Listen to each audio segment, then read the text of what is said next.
Hello guys, ഒരുപാട് സന്തോഷം കേട്ടോ. കഴിഞ്ഞ വീഡിയോ ഞാൻ തുടങ്ങിയത് ഇതുപോലെ തന്നെയാണ്, സന്തോഷമുള്ളൊരു കാര്യം പറയാനായിട്ടെന്നാണ്. ഈ വീഡിയോയിൽ അതിലേറെ സന്തോഷത്തോടാണ് ഞാൻ ഈ വീഡിയോ ചെയ്യുന്നത്. രണ്ട് സന്തോഷമാണ്. ഒന്ന്, നിങ്ങൾ ഇപ്പം ഓൾറെഡി കണ്ടു കാണും, നമ്മൾ 10K ഫാമിലി ആയിരിക്കുകയാണ്. ഞാനെന്ന് പറഞ്ഞ വ്യക്തി ഒരിക്കലും ഇത്ര പെട്ടെന്ന് ഇത്ര വലിയൊരു ഫാമിലി ആകുന്ന സ്വപ്നം പോലും കണ്ടിട്ടില്ല.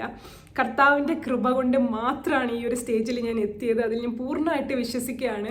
പിന്നെ നിങ്ങളുടെ സപ്പോർട്ട്, നിങ്ങൾ ആ തന്ന സപ്പോർട്ട് കൊണ്ടാണ് ഇത്രയും വേഗത്തിൽ ഈ ഒരു സ്റ്റേജിൽ എനിക്ക് എത്താൻ പറ്റിയത്. അപ്പോൾ എനിക്ക് നിങ്ങളോട് പറയാനുള്ളത്, ഇനിയും നിങ്ങളുടെ സപ്പോർട്ടും നിങ്ങളുടെ പ്രോത്സാഹനവും എനിക്ക് വേണം. എന്നാൽ മാത്രമേ എനിക്ക് ഈ വീഡിയോ അല്ലെങ്കിൽ ഈ ഒരു ചാനൽ മുൻപോട്ട് കൊണ്ടുപോകാനായിട്ട് പറ്റത്തുള്ളൂ.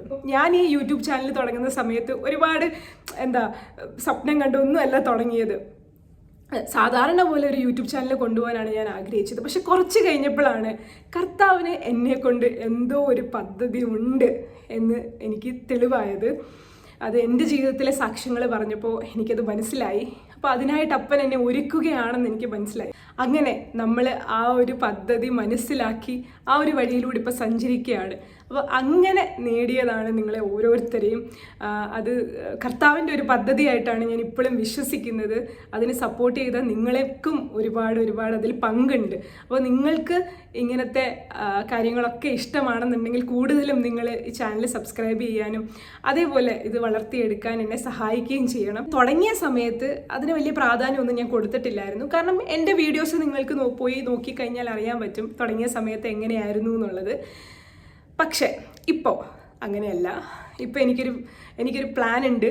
എന്നിലൂടെ ഒരു പദ്ധതി കർത്താവിന് വെളിപ്പെടുത്തണം എന്നുണ്ട്. അപ്പോൾ അതനുസരിച്ച് ഞാനും മാറണം. അപ്പോൾ അതിന് വേണ്ടി ഫസ്റ്റ് സ്റ്റെപ്പ് എന്ന് പറയുന്നതാണ് ഞാൻ ഈ നെയിം ചേഞ്ച് ചെയ്യാന്നുള്ള ഒരു തീരുമാനം എടുത്തത്. ഈ തീരുമാനത്തിലേക്ക് വന്നത് ഞാൻ നേരത്തെ പറഞ്ഞതുപോലെ ഒത്തിരി പ്രാർത്ഥിച്ച് കർത്താവിനോട് ചോദിച്ച് ഞാൻ എടുത്ത ഒരു തീരുമാനമാണ്. പേര് മാറ്റാനായിട്ട് കുറേ നാളുകൾക്ക് മുന്നേ ഞാൻ ആഗ്രഹിച്ചെങ്കിലും ശരിക്കും പറഞ്ഞാൽ ഞാൻ പറഞ്ഞല്ലോ, നമ്മൾ എല്ലാ കാര്യത്തിനും കർത്താവിൻ്റെ ഒരു സമയമുണ്ട്. ആ സമയത്തായിരിക്കും അത് നടക്കുന്നത്. ഞാൻ ഒരുപാട് നാൾ മുന്നേ കേട്ടോ, ഞാൻ ഈ ഒരു ജേർണി തുടങ്ങുന്നതിന് മുന്നേ ആ സമയത്തെ ഞാൻ വിചാരിച്ചായിരുന്നു പേര് മാറ്റണം എന്നൊക്കെ. പക്ഷെ ഇതുപോലെ ചുമ്മാ ഒന്ന് പേരിടാൻ പറ്റത്തില്ലല്ലോ. അതും എനിക്ക് അപ്പനോട് ചോദിച്ച് ഒരു തീരുമാനം എടുക്കുക എന്നുള്ളതാണ് ഞാൻ ആദ്യമേ വിചാരിച്ച കാര്യം. അപ്പോൾ ഞാൻ എപ്പോഴും കർത്താവിനോട് സംസാരിക്കുന്നത് എൻ്റെ പ്രാർത്ഥനയിലൂടെയാണ്. അതിന് ഞാൻ ഉപയോഗിക്കുന്നത് ഈ ബൈബിളാണ്. എന്ത് കാര്യം ഉണ്ടെങ്കിലും എപ്പോൾ പ്രാർത്ഥിച്ചാലും ഞാൻ ഈ ബൈബിൾ വെച്ചിട്ടാണ് പ്രാർത്ഥിക്കുന്നത്. അപ്പോൾ എനിക്ക് ഇതിൽ നിന്ന് കിട്ടുന്ന വചനങ്ങൾ അപ്പൻ എന്നോട് സംസാരിക്കുന്ന പോലെ തോന്നാറുണ്ട്. അപ്പം ഈ ഒരു വലിയ ഡിസിഷൻ എടുക്കുമ്പോഴും എനിക്ക് അപ്പനോട് ആദ്യം ചോദിക്കണം, സംസാരിക്കണം എന്നൊക്കെ ഉണ്ടായിരുന്നു. അങ്ങനെ ഞാൻ പ്രാർത്ഥിച്ച് നേടിയെടുത്തൊരു പേരാണ് കേട്ടോ, എനിക്ക് കിട്ടിയൊരു പേരാണ് ഇത്.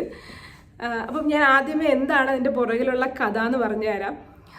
എൻ്റെ ഈ ആഗ്രഹം പോലെ തന്നെ പേര് മാറ്റണം എന്നുള്ള ആഗ്രഹം ഞാൻ അപ്പനോട് പറഞ്ഞു. അങ്ങനെ ഞാൻ പ്രാർത്ഥിച്ച് ഈ ഒരു കോൺസെപ്റ്റ് വന്നപ്പം എല്ലാവരെയും പോലെ തന്നെ യൂട്യൂബ് ചാനൽ തുടങ്ങിയ സമയത്ത് നമ്മളൊരു ഐഡിയ ഇല്ലാതെ തുടങ്ങിയതാണ്. പക്ഷെ ഇപ്പം എനിക്ക് തോന്നുന്നത് ഇതൊരു ഫാമിലിയാണ്. ഞാൻ ഏറെ ആഗ്രഹിക്കുന്ന, എനിക്ക് ഇഷ്ടമുള്ള ഒരു കാര്യം ചെയ്യുന്ന ഒരു ഫീലുണ്ടല്ലോ എനിക്ക് ഈ ഒരു കമ്മ്യൂണിറ്റിയിൽ നിന്ന് കിട്ടുന്നുണ്ട്. അപ്പോൾ അതുകൊണ്ട് തന്നെ അത് അത്രയും സന്തോഷത്തോടെയും അത്രയും എന്നെക്കൊണ്ട് പറ്റുന്ന മാക്സിമം ചെയ്ത് അത് മുൻപോട്ട് കൊണ്ടുപോകണം എന്നാണ് ആഗ്രഹം. ഇതിൻ്റെ പിന്നിൽ ഒരുപാട് കാര്യങ്ങളും ലക്ഷ്യങ്ങളും സ്വപ്നങ്ങളും എനിക്കുണ്ട്. അത് കർത്താവ് അനുവദിച്ചാൽ നടക്കും എന്ന് തന്നെ ഞാൻ ആഗ്രഹിക്കുന്നു. നടത്തിയെടുക്കാൻ പറ്റും എന്ന് ഞാൻ ആഗ്രഹിക്കുന്നു. അതൊക്കെ വഴിയെ ഞാൻ പറയുന്നതായിരിക്കും. അപ്പോൾ എന്തായാലും നമ്മുടെ പേര് കിട്ടിയതിൻ്റെ കഥ ഞാൻ പറയാം. ഞാനിങ്ങനെ പ്രാർത്ഥിച്ച് ഞാൻ എടുത്ത് വായിച്ചപ്പം എനിക്ക് കിട്ടിയ വചനമാണ് കേട്ടോ. ആ വചനം തന്നെയാണ് നമ്മുടെ ഈ നിങ്ങളിപ്പോൾ കാണുന്ന പേര്. അപ്പോൾ അത് വേറൊന്നുമല്ല, എനിക്ക് കിട്ടിയ വചനം എന്ന് പറയുന്നത് നെഹമ്യാവിൻ്റെ പുസ്തകത്തിൽ നിന്നാണ് കേട്ടോ. ഞാൻ പ്രാർത്ഥിച്ചു. നെഹമ്യാവിൻ്റെ പുസ്തകം 8-ാം അധ്യായമാണ് എനിക്ക് കിട്ടിയത്. അപ്പോൾ എനിക്ക് കിട്ടിയ വാക്യം ഞാൻ പറയുന്നതിന് മുൻപേ അതിൻ്റെ ഒരു പശ്ചാത്തലം ഞാൻ പറയാം. അതായത് നെഹമ്യാവ് 7-8 വാക്യങ്ങൾ, എനിക്കൊന്ന് 1 തൊട്ട് 8 വരെയുള്ള വാക്യങ്ങളെ പറ്റിയിട്ടുള്ളൊരു ചെറിയൊരു അവലോകനം തരാൻ വേണ്ടിയിട്ട് ഞാൻ ആഗ്രഹിക്കുകയാണ്. നെഹമ്യാവ് എന്ന് പറയുന്നത് ഒരു യഹൂദനായിരുന്നു. അപ്പം അവിടുത്തെ പേർഷ്യ രാജാവിൻ്റെ വാഹകനായിരുന്നു, കപ്പ് ബെയറർ ആയിരുന്നു നെഹമ്യാവ്.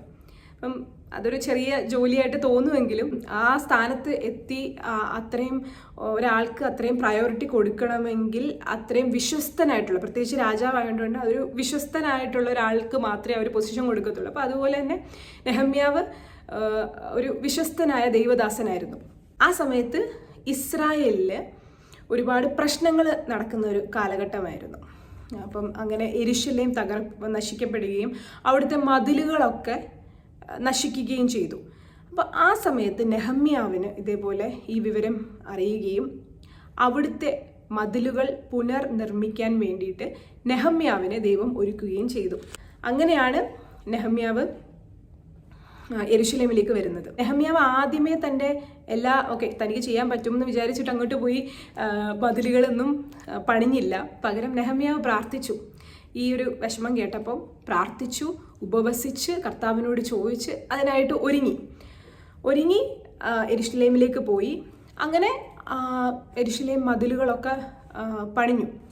അപ്പോൾ ആ സമയത്ത് അതാണ് ഈ ഒരു 1 തൊട്ട് 6 അധ്യായം വരെ.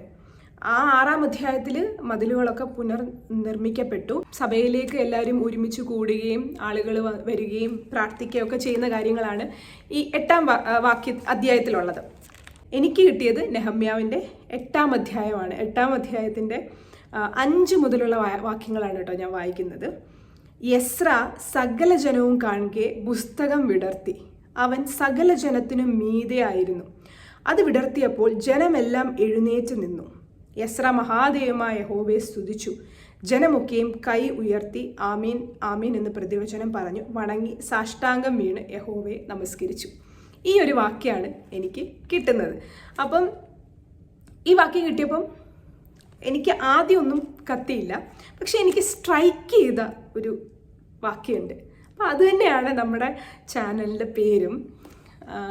അതിലേക്ക് എത്തിപ്പെടാൻ കുറച്ച് കാര്യങ്ങൾ ഞാൻ മനസ്സിലാക്കേണ്ടി വന്നു. അതാണ് ഈ ഒരു കഥ. ഞാൻ നേരത്തെ പറഞ്ഞ നെഹമ്യാവിൻ്റെ കഥ, അവിടെ എന്താണ് നടക്കുന്നത് അതൊക്കെ. അപ്പം ഇവിടെ നടക്കുന്ന എന്താണെന്ന് വെച്ച് കഴിഞ്ഞാൽ, ഈ എസ്ര എന്ന് പറയുന്നത് ഒരു പുരോഹിതനായിരുന്നു. അവിടുത്തെ പുരോഹിതനാണ്. പുരോഹിതൻ എന്ന് പറഞ്ഞാൽ പ്രീസ്റ്റ് അല്ലെങ്കിൽ അച്ഛൻ എന്ന് പറയും. അപ്പം അച്ഛന് ഒരു പ്രത്യേക അതോറിറ്റി ഉണ്ട്, ഒരു റെസ്പോൺസിബിലിറ്റി ഉണ്ട്. അപ്പം ഈ അച്ഛൻ അല്ലെങ്കിൽ ഈ പുരോഹിതൻ വന്ന് ഈ ന്യായപീഠത്തിൽ അല്ലെങ്കിൽ പ്രസംഗപീഠത്തിൽ വന്നിട്ട് സംസാരിക്കുകയാണ്. അപ്പം അതിൻ്റെ പുറകിലുള്ള കഥ എന്ന് പറയുന്നത് യെരൂശലേമിലെ ആളുകളെല്ലാം ഒരുമിച്ച് കൂടി എന്നാണ് പറയുന്നത്. അതായത് സ്ത്രീ പുരുഷ വ്യത്യാസമില്ലാതെ സ്ത്രീകളും പുരുഷന്മാരും ഈവൻ കുഞ്ഞു കുട്ടികളും ദൈവവചനം മനസ്സിലാക്കാൻ കഴിവുള്ള എല്ലാവരും ഒത്തുചേർന്ന് എന്നാണ് പറഞ്ഞേക്കുന്നത്. അപ്പോൾ അവിടെ വന്നിട്ട് എല്ലാവരും പല പല ഗ്രൂപ്പിലേക്ക് പോയില്ല. അവിടെ എല്ലാവരും പല ഇതിൽ നിന്ന് വന്നിട്ട് ഒറ്റക്കെട്ടായിട്ട് നിന്നു എന്നുള്ളതാണ്. ദൈവത്തിൻ്റെ വചനം കേൾക്കാനും മനസ്സിലാക്കാനും വേണ്ടിയിട്ട് അവരവിടെ ഒരുമിച്ച് കൂടി ഒന്നായി ദൈവത്തിൽ ആശ്രയിച്ച് നിന്നു എന്നുള്ളതാണ് പറയുന്നത്. എന്താണെന്നറിയോ? എസ്ര സകല ജനവും കാണുകെ പുസ്തകം വിടർത്തി, അതായത് ന്യായവിസ്താര പുസ്തകം വിടർത്തി.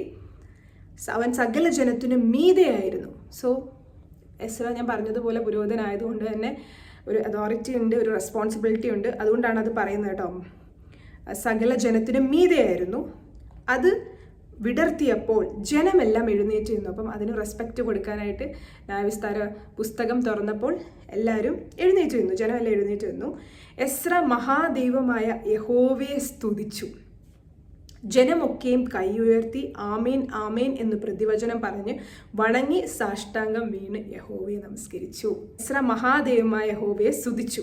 അപ്പോൾ സ്തുതിച്ചപ്പോൾ അവിടെ ആളുകൾ ചെയ്തത് എന്താണെന്നറിയാമോ? ജനമെല്ലാം കൈ ഉയർത്തി ആമീൻ ആമീൻ എന്ന് പ്രതിവചനം പറഞ്ഞ് വണങ്ങി സാഷ്ടാംഗം വീണ് യഹോവയെ നമസ്കരിച്ചു. 3 കാര്യങ്ങളാണ് ചെയ്തത്.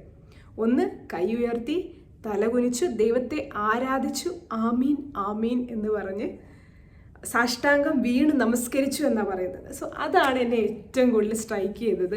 അപ്പോൾ ഞാൻ വിചാരിച്ചു എൻ്റെ ചാനലിൻ്റെ പേര് ഇതിലും കൂടുതൽ എനിക്ക് ഇതിൽ കൂടുതൽ എന്താ എനിക്ക് ഇടാൻ പറ്റുന്നേ? ആമീൻ, ആ വചനത്തിൽ അല്ലെങ്കിൽ ആ ഒരു വേർഡിൽ എല്ലാം ഉണ്ടെന്ന് എനിക്ക് തോന്നി.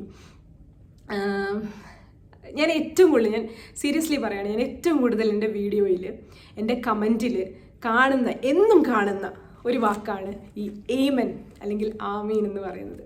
ഇതിൽ കൂടുതൽ എന്താണ്, എന്ത് പ്രൂഫാണ് എനിക്ക് വേണ്ടത്?